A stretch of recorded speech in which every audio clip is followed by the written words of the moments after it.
solamente una lectora. Y para nosotros, los que nos acercamos así a la literatura y a la poesía, las cosas son muy sencillas y una ignorancia muy simple que las cosas queman con lo que. Y a mí me encantó el libro de Marcelo porque arde, cumple lo que prometo. Ni siquiera las referencias a los seres alados, porque hay pájaros, hay ángeles, hay árboles, sirven para eliminar el vértigo que produce ese diálogo, ese soliloquio al que él tan generosamente nos invita en sus poesías. Y también me parece sumamente poderoso y generoso, porque como no ponen puntos, permite que cada uno le ponga el ritmo que más se acomode a su corazón. Así que muchas gracias, Marce, por escribir cosas tan bonitas para todos mis ojos. No, gracias por acompañarme acá y en todo lo que va de esta amistad que siempre ha sido tan solidaria, Natalia. Una solidaridad incondicional. Nos vamos encontrando, ¿no? Siempre en la diferencia y en la seguridad. ¿Ya? ¿Con qué tal, chicos? Bueno, Marcelo, gracias por esta oportunidad. Voy a hacer una breve referencia, no como profe de lengua, ni como licenciada en letras, ni como gestora comunitaria, ni simplemente como lectora. Según Borges, la poesía es un misterio esencial e indefinible y es el encuentro íntimo entre el lector y el libro que constituye una experiencia estética y se siente de forma inmediata. Pero Dylan Thomas dice: poesía es un fuego que ayuda a cambiar el significado del universo y a entendernos por dentro. Marcelo, tu poesía y tu estética converge dentro de estas dos definiciones, por lo cual no puedo menos que agradecerte. El fuego no es un recurso no renovable, el fuego no es un recurso renovable y vos estás ardiendo. Comienza con un poema exquisito que nos interpela con muchas preguntas retóricas que aparentemente no van a tener respuesta, pero a lo largo de las 7 partes vamos a ir encontrando situaciones. Estas 7 estaciones: Cuaderno de mi ángel de la guarda, Alegro, Árbol de campanas, Canciones del año que termina, Adagio, Una casa ardiendo en el fondo de mi mente y líneas adicionales, más las imágenes de acompañamiento, constituyen un todo homogéneo que se simboliza en la interpretación que cada uno le quiera dar, con significado y con sentido absolutamente personales. Y ¿quién de los dos sería el ángel caído? ¿Sos vos? ¿Soy yo? Ambos ya dejaríamos de existir en este mundo en nombre de todo lo que pudo haber sido y no fue. Esta es una pregunta retórica existencial, óntica, ontológica, dirigida y empoderadamente dirigida al ángel caído. ¿Quién es ese ángel caído? Entonces me atreví a pensar que podría ser el ser celestial expulsado por desobediencia de Dios, o puede ser el ser rebelde y orgulloso que no acepta los límites y las fronteras, las reglas del universo, o es el origen del mal. Cualquier interpretación tiene un significado y un simbolismo absolutamente personales. Marcelo interpela al interlocutor cuando le pregunta: ¿no te gustaría la idea de ser un ángel ardido en un mundo imposible? Y en tono de reproche sigue: ¿para qué seguir el sendero de un ángel como vos? ¿Y quién es ese ángel caído en definitiva? ¿Es una mujer? ¿Es el alter ego? ¿Es una metáfora o un símbolo del amor? ¿Es una amistad entrañable? ¿O es el panteísmo mismo encarnado en una mujer amor o en un amor Dios? A través del panteísmo encuentro el colibrí, la lluvia, el mar, las aguas, las luciérnagas, las estrellas, los cometas.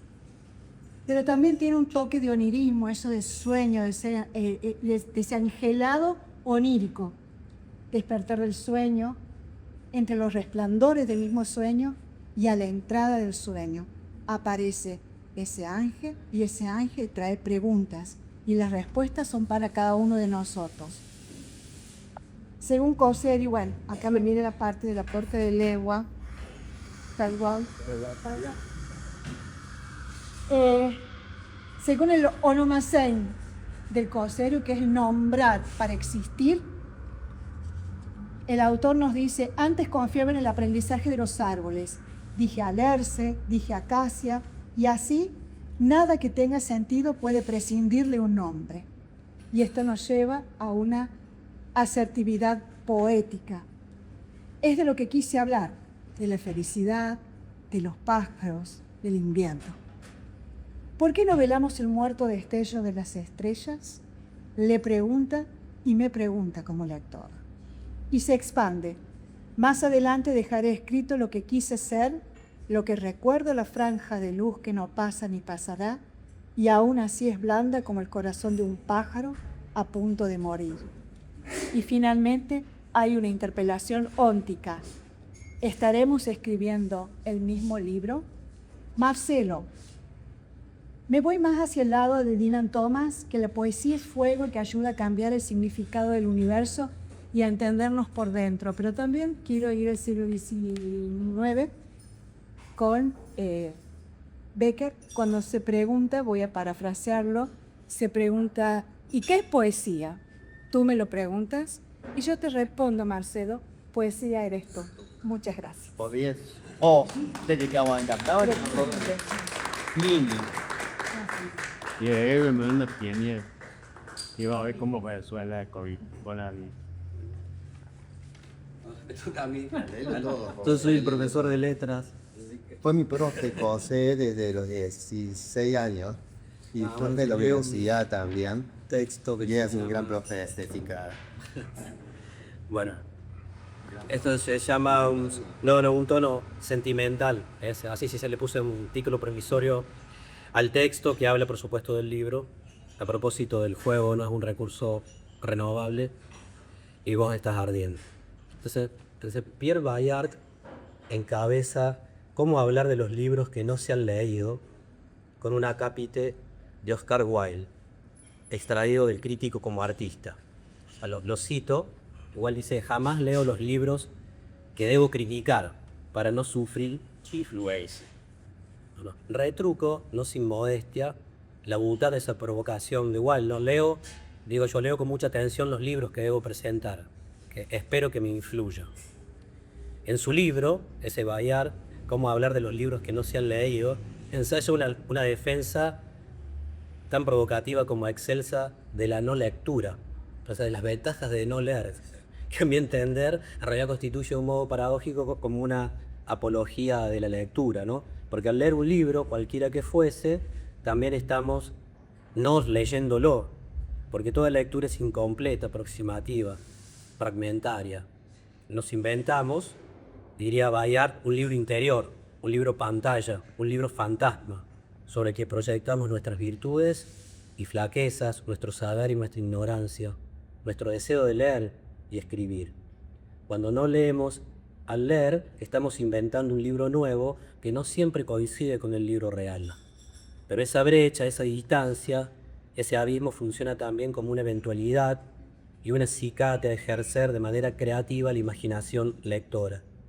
Al enfrentarnos a un libro recién publicado como este, ¿no? Estamos asentando, esa posibilidad y ese estímulo se incrementa, se instituye un escenario proclive a devenir.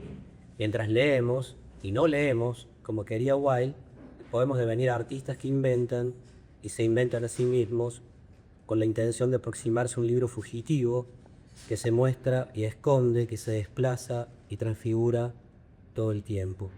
¿Qué es lo que deja ver?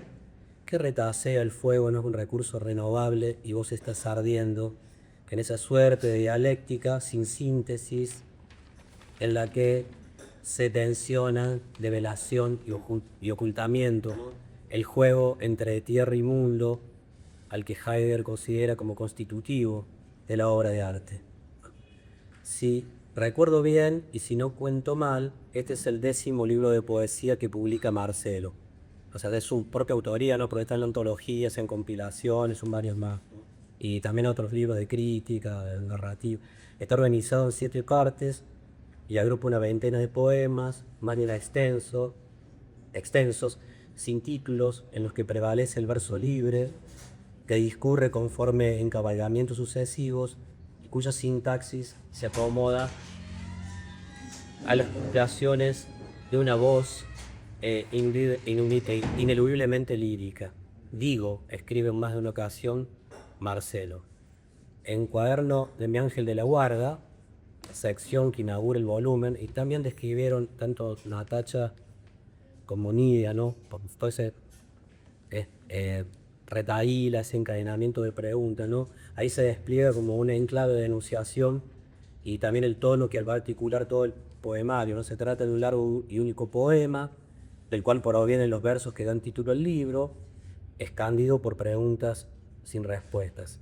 Las interrogaciones proliferan, y en tanto que tales interpelan y abren un espacio proclive a la escucha.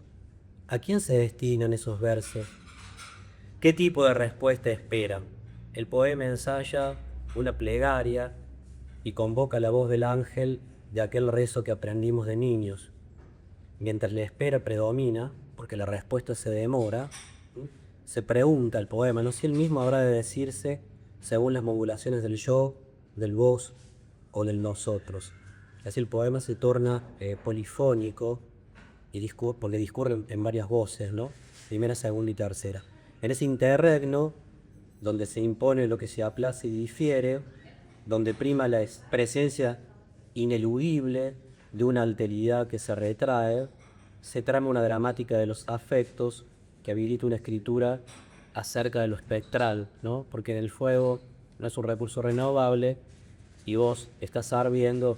Se habla de un fuego, de una pérdida, de una ausencia irremediable, de fantasmas que asoman, se muestran huidizos y asimismo guardan silencio, ¿no? Bien, para Paul Ricoeur, el tono, el mood del poema no es una emoción repentina que afecta impulsivamente al yo poético, sino un temple de ánimo, un sentimiento prolongado que habilita una manera de mirar y establecerse en el mundo. ¿En qué tonalidad compuso Marcelo este libro? Entonces cito el comienzo del tercer poema de la 4ª sección, que se llama Canciones del año que termina, es de esto, ¿no? Si me preguntás, lo primero que recuerdo es una estrella a miles de años, luz de distancia, con la forma de un colibrí, donde guarda un poema relacionado con una canción que defiende las leyes de la materia en un tono sentimental.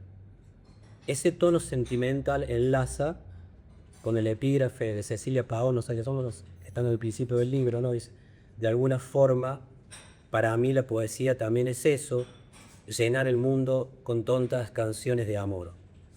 Y a la vez se acopla con el pajarito del epígrafe de Emily Dickinson, ¿no? Esa frágil pura, impenitente, que canta una canción sin letra para dar calor cuando la adversidad reina.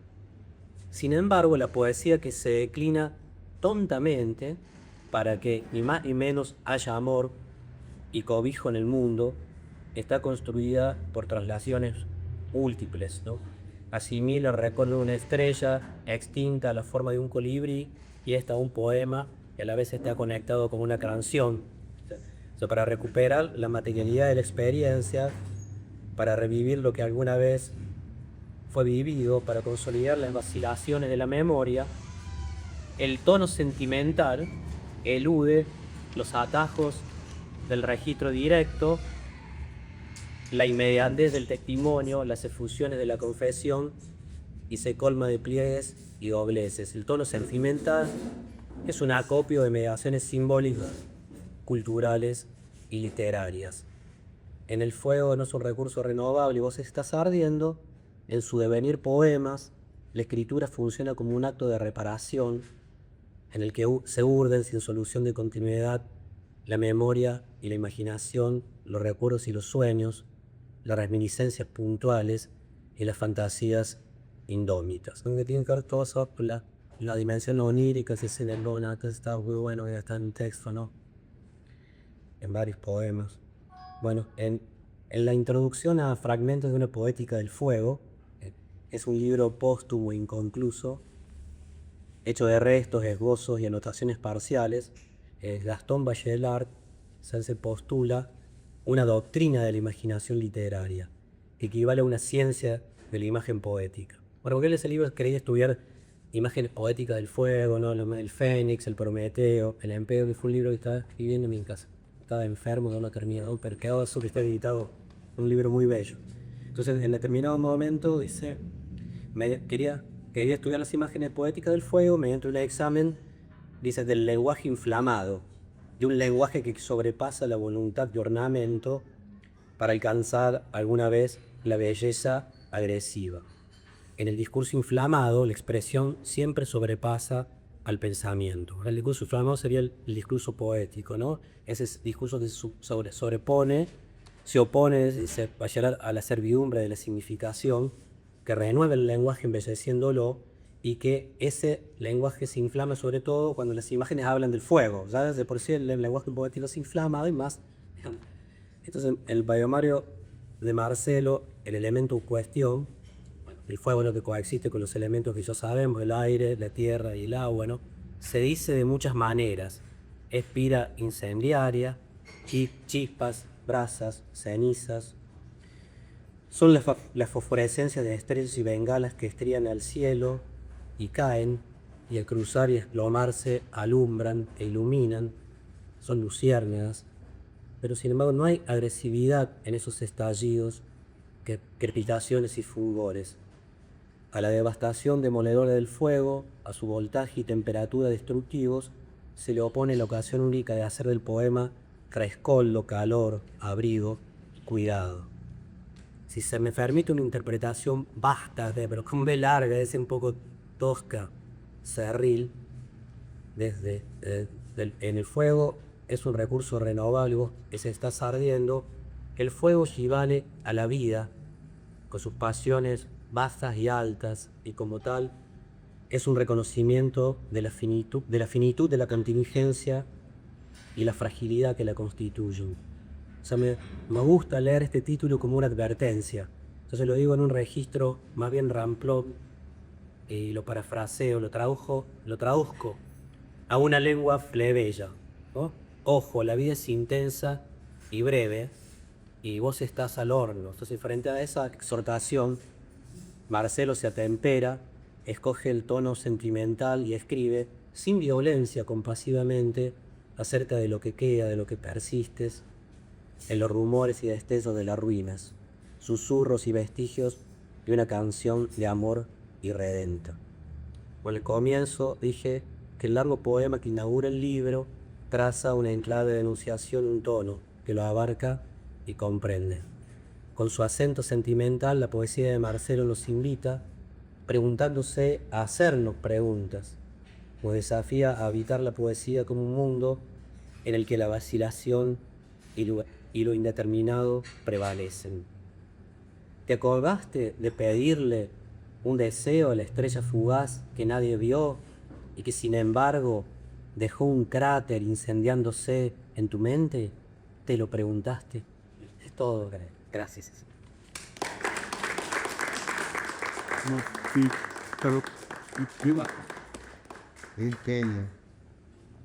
Yo, y si quiero, me voy a tomar 30 segundos para decir esto y comienzo la lectura, para contextualizar, porque en realidad son todos afectos, ¿no? Ya que estamos acá. El catálogo que tiene Bardos es un catálogo que de un modo u otro dialoga con los concesionamientos sentimentales, sensibles y, si se me permiten, de felicitar el mundo de las tres personas que están acá y de todas las que están aquí porque nos conocemos, ¿no? Tenemos a Brevalla, que en el año 2018, si dato ustedes no lo tenían, cuando presenta el libro por primera vez con Elsa Dunkarov, le hizo el homenaje a Santiago Maldonado. ¿Sabían eso o no? Yo todavía estuve ahí. Lo que sacamos la ECO, o sea, también.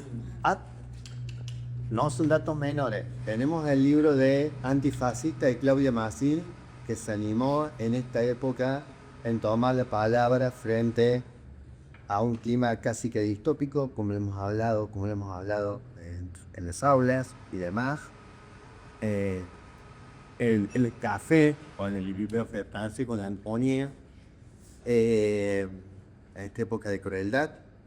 Tenemos un libro reeditado de Luis Guzmán que yo estudié y de hecho hasta tengo un paper, no que lo publiqué, pero ahí fue donde tomé las orientaciones tuyas y se llama Dos veces puño, que habla sobre el bombardeo de Plaza de Mayo, y mientras el corazón es un órgano, también es una metáfora, y en forma simultánea ese órgano es el órgano de la madre que va falleciendo, mientras el mundo en ese momento y toda la esperanza que tuvimos en alguna que otra oportunidad, aquellos que creímos en un futuro mejor, se estaba incinerando.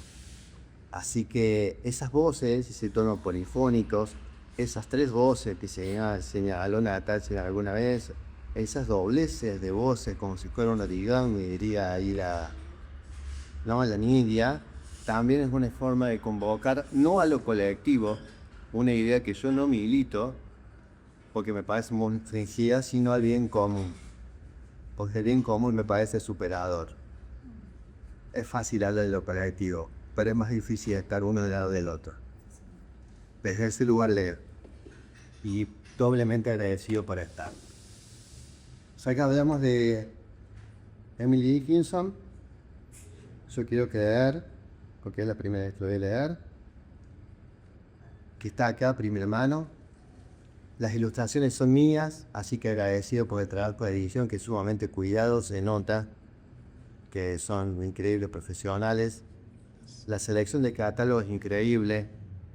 Eso entre paréntesis, desde Abrevalle, que va al New York Times, desde Guzmán hasta Laura Escudero, que ganó el premio de Fondo de Cultura Económica, y en forma simultánea permanentemente están generando nuevos espacios de diálogo para que circule la palabra, lo cual para mí es lo más parecido a un milagro, no sé de ustedes. Lo que sí es una traducción de un poema de un amigo que se llama Ezequiel Seidenberg, que yo quiero mucho y que a su vez también tiene una presencia activa acá, no ya, pero pronto, del poema que mencionó José, de Emily Dickinson, que se llama Esa cosa con plumas. Así que les voy a leer el poema para contextualizarlo, que es un poema que yo siempre dejo a mis estudiantes de magisterio y de secundario cuando terminan, les hago el dibujo y se lo escribo a mano, y cuando tengan el diploma se los regalo. Dice así: esa cosa con plumas, la esperanza, que en el alma se posa y canta la canción pero sin letra y nunca se detiene y se oye dulce entre la ventolera. Airado debo estar en el temporal, capaz de avergonzar al pajarito que le brindó calor a tanta gente en las tierras más gélidas, lo escuché, y en el mar más extraño. Y sin embargo, ante la adversidad, ante la adversidad, no me pidió jamás ese pajarito una migaja. Emily Dickinson. Los tres epígrafes del libro. Vamos hacia la luz, dice Juan el Atiz, y del mismo modo vamos hacia un incendio. Decía una poeta riocuatense del cual hay un colectivo: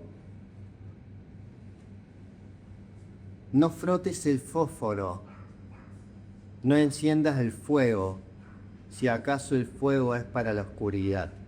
Claudio Baldoni. Y como la cita de Pavón, de alguna manera, de alguna forma, para mí, la poesía también es eso: llenar el mundo con tontas canciones de amor.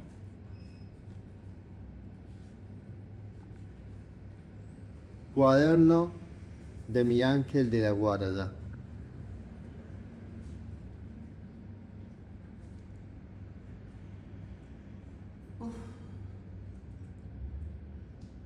¿Quién de los dos sería el ángel caído? ¿Sos vos? ¿Soy yo? Ambos ya dejaríamos de existir en este mundo en nombre de todo lo que pudo haber sido, pero no fue. A mí me tocaría ser el fantasma dictando en tu mente lo que diría tu voz y lo que vos harías cayendo en círculos en el vacío. ¿No te gustaría la idea de ser un ángel ardido en un mundo imposible? ¿Cómo relucen las cosas bajo el manto de la lírica cuando todo es imprescindible? ¿No sería así? ¿O sería de otro modo? ¿Por qué tendrías que contenerte anillada en la tierra de los astros? Un ángel piromaníaco rodando en llamas de un extremo a otro del universo. ¿Vas a encenderte en tu propio fuego para alumbrarnos? ¿Por qué nos desconocemos en el fondo? ¿Trajiste tu talismán? Mi amuleto, por ejemplo, comienza con una oración. Ángel de mi guarda, no me desampares ni de noche ni de día. Y digo, el remordimiento no quedó muy atrás en el tiempo. ¿Por qué escribo en plural? ¿Por qué escribimos en plural? Digo nosotros. ¿Sabías que la nieve se quiebra así como la voluntad de vivir de las mismas criaturas sensibles en su momento final? O Arcacio, cuando yo escucho ya no, y todo se acelera como si se viniera una avalancha. Habría que apuntarle al centro del corazón de lo conocido para que del otro lado de la luz se incremente el fuego. Recordemos, el fuego no es un recurso renovable y vos estás saliendo. ¿Habrá otros mundos, otros sueños y otra forma de regresar? ¿Mi formación sentimental no guardaría relación con la tuya o acaso con tu formación sentimental y o viceversa? ¿Por qué nos rebobinamos los segundos, los minutos, los días y así? ¿Me tengo que colgar un escudo de oro para recibir todos tus dones afilados por un artesano tocado por la gracia universal de la velocidad de la luz? ¿Existe una fisura en la eternidad? Y si esa fisura existe, ¿por qué no nos vemos allí? Ahora, sí, dale. ¿Cuántos seres vivos estarían vaciados de nosotros? ¿Nunca lo pensaste? ¿Nunca escuchaste tu doble voz dictándote desde el manto del sol? Hablo ya del dictado del alumbramiento anterior al de la aparición de los ángeles. ¿Para qué seguir el sendero un ángel como vos? Para traer esperanza en un tiempo que creíamos ser perdido. Para eso proyectamos lo mismo en un mismo punto, en un mismo segundo. ¿Cómo era que nos llamábamos antes de ser esto que somos ahora? ¿Trajiste más ramitas de otra vida? ¿O eran todas nuestras vidas? Ya te junté mis ramitas secas en el bosque de mi corazón. Y no te alcanzó. ¿O sí? Y cuando caigas, ¿quién recogerá sus partes? Otra vez tendré que ser yo. ¿Fue en tu oído o fue en el mío? ¿Qué escuchaste? ¿La canción de cada ser viviente? ¿Y qué decía? Decía así, no me dejes solo, que me perdería hasta que amanezca en tus brazos. Y así, hablaríamos de un sentimiento perdido para referirnos a otro sentimiento perdido. A lo mejor la fuerza que nos aleja y que nos hizo es la misma que nos rehace una y otra vez. Si al final la esperanza no es otra cosa que un ejercicio de puras repeticiones.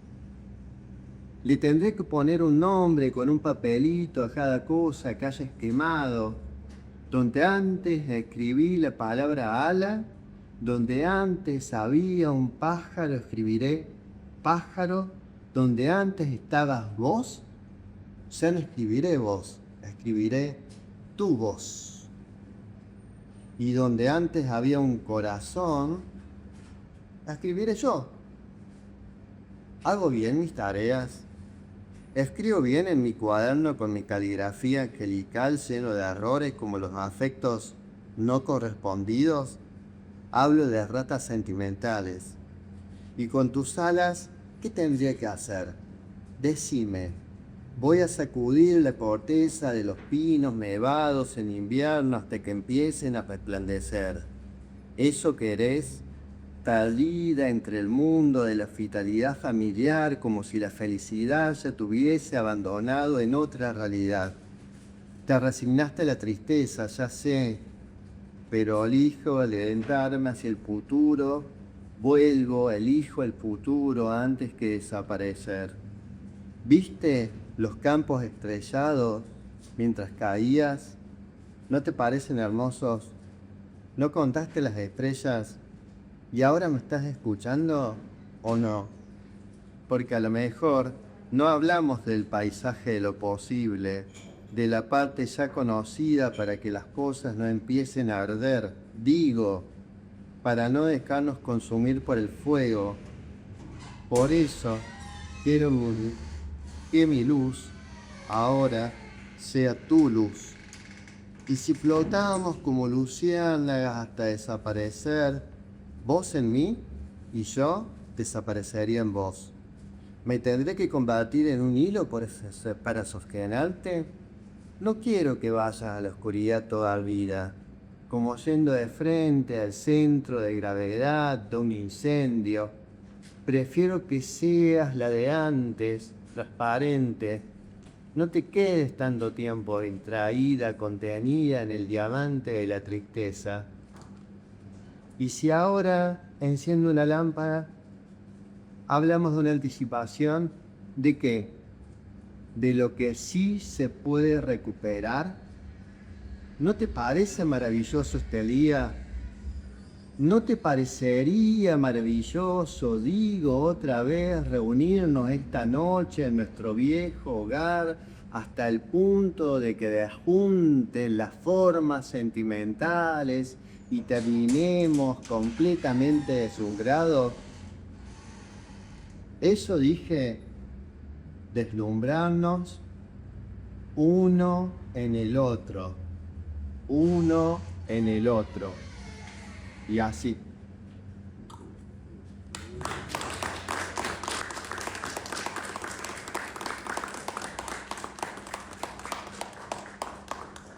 Tiro. Yo creo que con Es un diálogo entre encender la llama, sujetaste las hojas y luego soplaste. No pudimos recordar el milagro de la oscuridad. Años luz ahora nos separan de lo que ardió hace segundos, pero yo aún todavía escucho jugosos.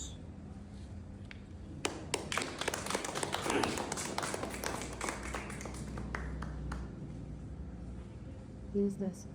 Sí, yo diría que un poema breve, listo para no tundir y dejar que las palabras alcanzan. Y con esto cierro. Dejé de escribir cuando dejé de soñar. Me lo dijiste así. Y hoy, conversando con un amigo, se cruzó un colibrí suspendido alrededor del núcleo del corazón de mi mente. Pasó rápido como tu voz. ¿Eras vos? Mi amigo enunció apenas abriste los ojos. Luego desapareció. ¿Era un sueño? ¿Qué me ibas a decir? En el agujero de las coincidencias, vos mi amigo, yo y el colibrí estamos suspendidos en un mismo hilo que comienza y termina cuando dijiste: no me dejes, Marce. Sí, o sería diferente, como mi amiga, que lleva consumida por una materia parecida al invierno por las noches, vuelve a mi casa desfondada de tristeza y con la mirada fija como si tuviera millones de líneas blancas en su cerebro conectando muñequitos de nieve imaginarios tan solo para decirme: Marce, ¿me vas a querer igual, así, toda salpicada de nieve? ¿Puedo? Te prometo que es la última vez, como en esas narraciones donde un hada te llena de felicidad con un polvo mágico.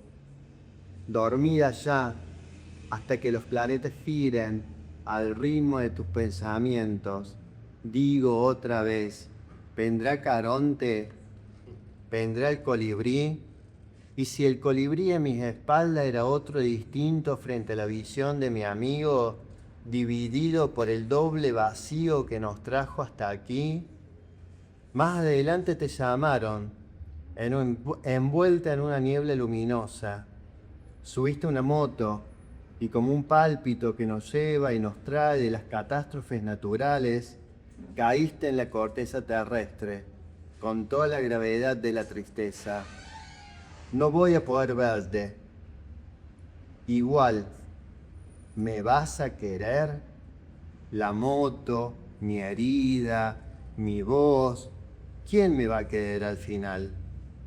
Las formas de la realidad son inabarcables, como cuando Mariela murió en un hospital de provincia y ahora el tema y el rema sos vos y la moto y el colibrí, mi amigo.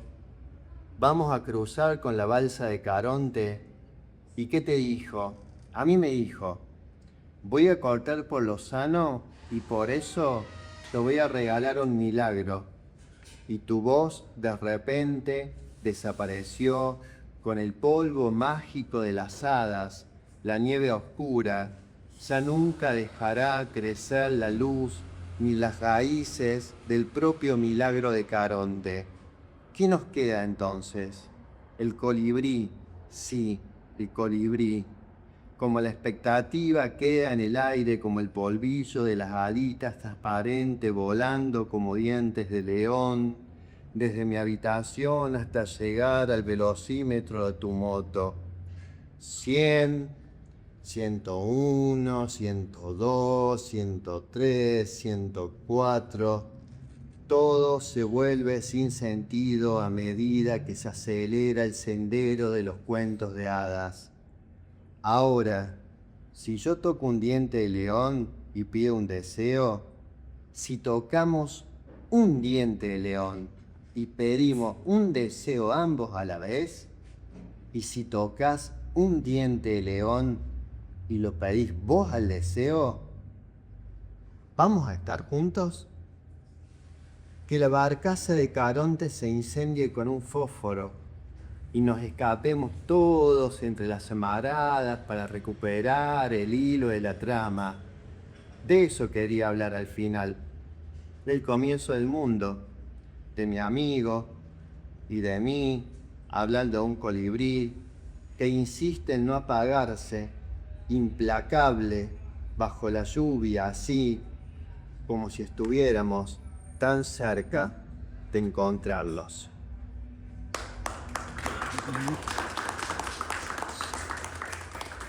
One, two, three.